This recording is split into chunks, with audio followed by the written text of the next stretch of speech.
Yo, salut tout le monde, c'est Gata Volgar, j'espère que vous allez bien, moi pour ma part, ça va, j'espère que vous avez passé une agréable journée. Aujourd'hui on se retrouve pour le débrief du match Montpellier-Paris Saint-Germain. C'était une rencontre qui comptait pour la 37e et avant-dernière journée de Ligue 1 Uber Eats, victoire des Parisiens 4-0 au stade de la Mosson. Léo Messi avait ouvert la marque à la 6e minute de jeu, à la 20e l'Argentin inscrit un doublé, 26e André Di Maria porte le score à 3-0 et la 60e but de Mbappé sur penalty. Et avec ce résultat, le club de la capitale met fin à sa série de 3 matchs nuls consécutifs. Au classement, pas de changement, toujours premier avec 83 points, 25 victoires, 8 matchs nuls et 4 défaites, 15 points d'avance sur l'AS Monaco 2e et sur l'Olympique de Marseille 3e. Alors, pour débriefer ces 90 minutes, pour parler de ce qui s'est passé sur le rectangle vert, on a assisté à un football champagne, un festival offensif de la part des hommes de Mauricio Pochettino. On aurait aimé voir ça dès le départ, dès le début de la saison. Et bon, tu sais comment ça se passe au PSG. Les joueurs, ils préfèrent montrer ce visage dès qu'il n'y a plus d'enjeu, dès qu'il n'y a plus rien à jouer. Ben, malheureusement, c'est comme ça. On avait bien démarré ce match, on avait mis de l'intensité, de l'agressivité, de l'impact physique, de l'engagement.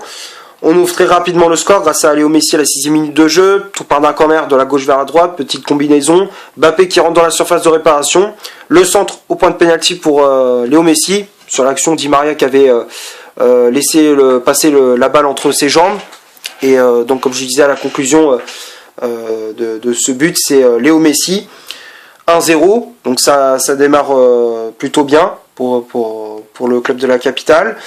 Ensuite Montpellier qui a essayé de réagir avec une occasion de Mavdidi suite à une mauvaise relance de Gigio Donnarumma.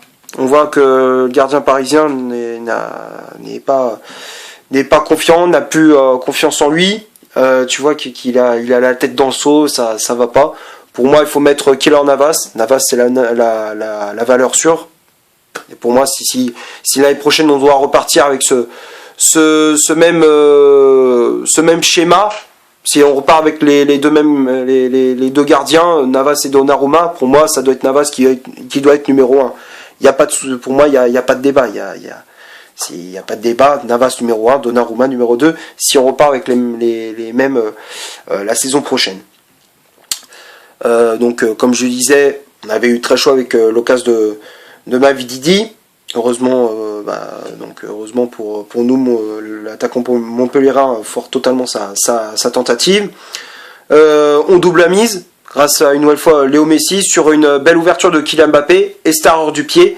L'Argentin qui dribble Berto et pousse ce ballon dans le but vide. 2-0 à la 20e minute, donc le break est fait. Mais on nous disait c'est bien, on mène 2-0, mais attention à pas se relâcher. Et pour une fois, c'est ce qu'on n'a pas fait. On s'est pas relâché, on a continué à attaquer. Et on plie le match à la 26e avec le but d'André Di Maria sur un centre de Mbappé mal dégagé par la défense montpelliéraine. Di Maria qui reprend ce ballon en première intention, reprise de volée qui passe entre les jambes du gardien montpelliérain.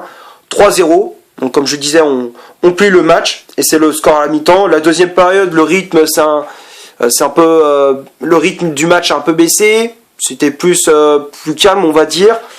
Et il fallait attendre l'heure de jeu pour inscrire le 4e but de la partie avec Kylian Mbappé qui avait provoqué une faute d'Arnaud Souquet dans la surface de réparation. L'arbitre de la rencontre, Monsieur Gemery Stinat, a indiqué le petit point blanc. Et donc, penalty transformé par Mbappé, contre-pied parfait, 4-0, et on en restera là, le club de la capitale se relance. Alors, on va passer maintenant à la composition d'équipe que Mauricio Pochettino a aligné pour cette rencontre. Donc, on a assisté à un 4-3-3 avec Donnarumma dans les buts. Hop, je ne sais pas si vous voyez bien avec la lumière. Donnarumma dans les buts. Marquinhos et Sergio Ramos pour former la charnière centrale. Ramos qui remplaçait Kimpembe suspendu, si je ne me trompe pas.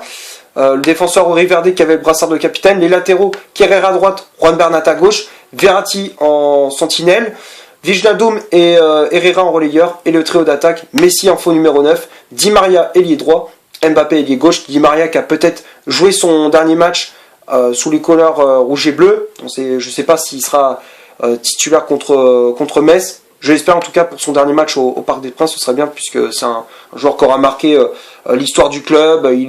C'est quand même le meilleur passeur de l'histoire du PSG.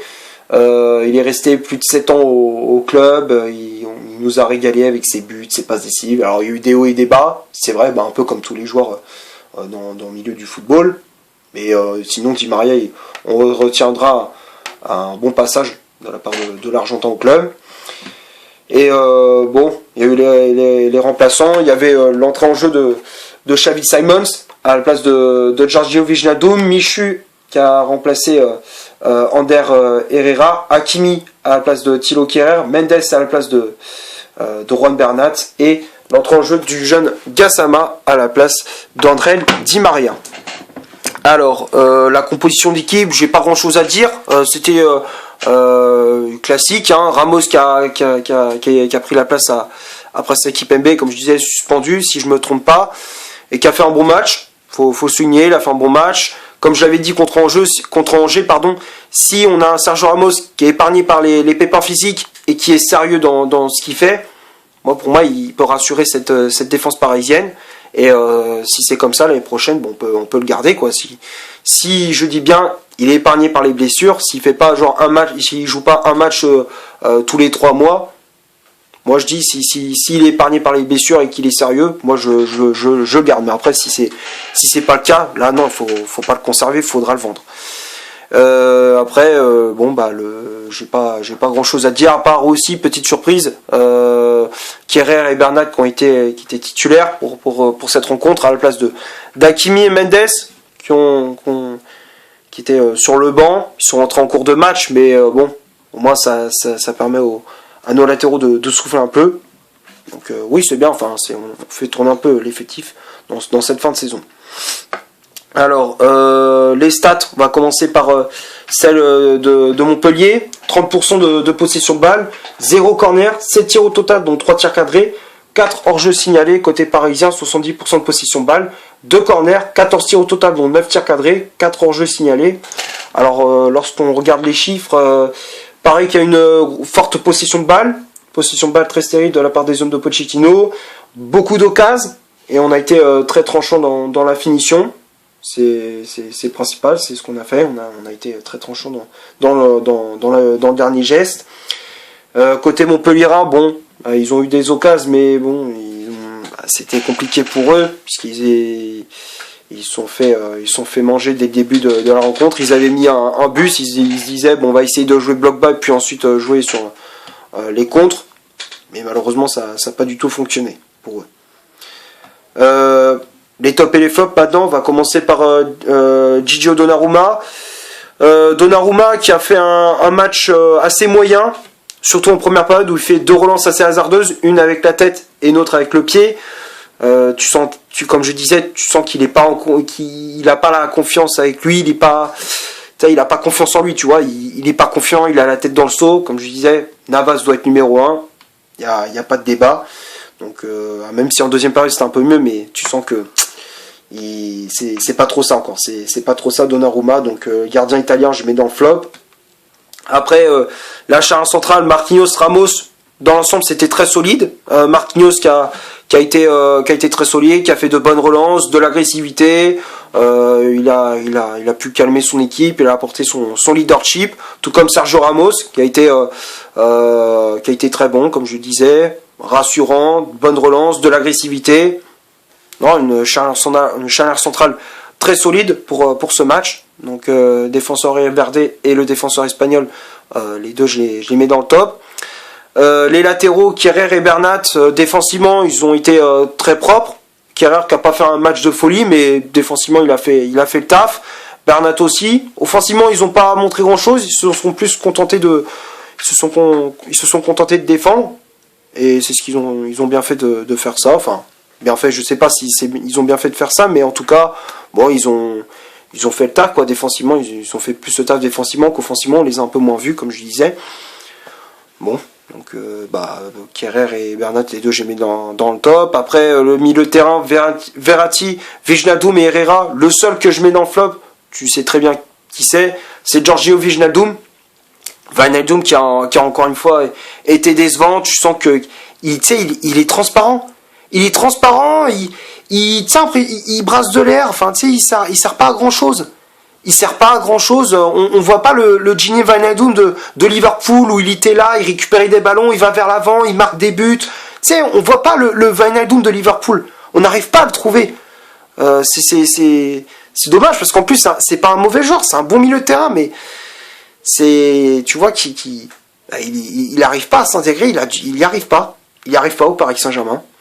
Donc je le mets dans le flop. Verratti qui a fait le taf au milieu de terrain, qui a été omniprésent, qui a récupéré des ballons, il a distribué le jeu, il a distribué des ballons à Di Maria, à Messi et à Mbappé. Verratti qui a fait un bon match. Herrera aussi pour son retour dans le 11 de départ. Ander Herrera qui a récupéré des ballons, qui s'est projeté pas mal de fois vers l'avant, qui a proposé des solutions à ses partenaires. À chaque fois, il était toujours, enfin je dirais pas toujours, mais souvent disponible. Même s'il n'a pas été extraordinaire, mais il a fait le taf. Herrera, il a fait le boulot. Donc le milieu espagnol, pardon, je mets dans le top. Et puis le trio d'attaque, les trois, je les mets dans le top. Di Maria, Messi, Mbappé. Messi qui a inscrit un doublé, qui a fait une bonne prestation. Il y avait une belle collection, surtout avec Kylian Mbappé. Les deux se trouvaient les yeux fermés. Mbappé qui a inscrit un but et 2 passes décisives sur les 2 buts de Messi. Et Di Maria qui a été buteur, qui a fait un bon match aussi, qui a enchaîné les courses, qui a fait des replis défensifs, tout comme il fait souvent au PSG. Donc Di Maria je mets dans le top, et puis comme les deux autres.